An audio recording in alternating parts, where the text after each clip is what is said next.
عارفين إيه اللي ممكن يحصل لما مذنب يظهر في السماء بعد 145 سنة؟ المصايب كلها بدأت تظهر في ميستيك فولز.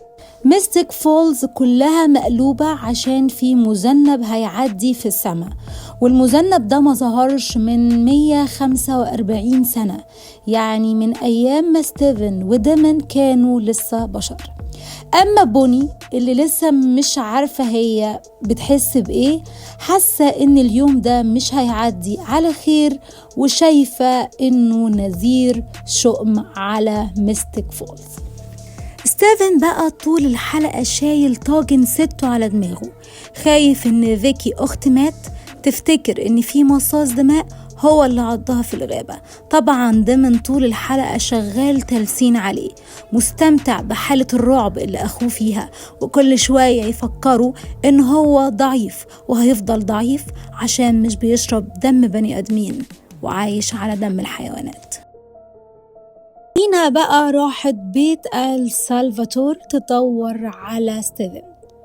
راحت وخبطت، وهنا شافت ديمن لأول مرة، وطبعا ديمن بلسانه اللي بينقط سم قعد يحكي لها عن كاثرين حبيبة ستيفن القديمة، وازاي كسرته وازاي كان بيموت فيها.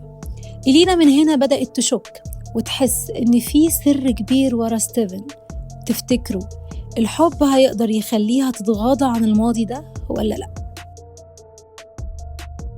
ديمن حب يلعب شوية، فخد فيكي وطلع بيها فوق السطوح وقعد يلعب بأعصابها. ستيفن راح وراه بسرعة عشان يلحق البنت، وديمن قعد يذل ويقول له أنا مش همسح ذاكرتها، لو عايز تبقى قوي وتعرف تمسح ذاكرتها بجد اشرب دمها. ستيفن رفض طبعا، فديمن عمل هو التنويم المغناطيسي ومسح ذاكرتها بس بأسلوبه الصايع، وخلاها تفتكر إن في حيوان هو اللي هاجمها في الغابة.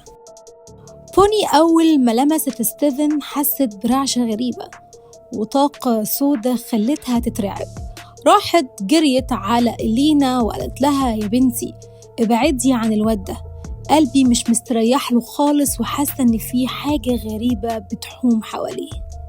جيرمي لسه بيحاول يتقرب من فيكي ويدعمها، بس هي لسه متلخبطة بينه وبين تيلر ليكويد، وجيرمي عمال يغرق في سكة المخدرات أكتر وأكتر، وهو عمال يفكر في فيكي.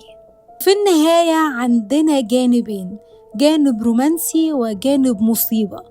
الجانب الرومانسي إلينا وستيفن اتقابلوا وهم بيتفرجوا على المذنب، وإلينا صرحت له إنها خايفة ترتبط بأي حد وتفقده زي ما فقدت أهلها، وهنا ستيفن طمنها بكلمتين حلوين وخدوا أول بوسة رسمية في المسلسل، والقلوب اشتغلت أخيراً.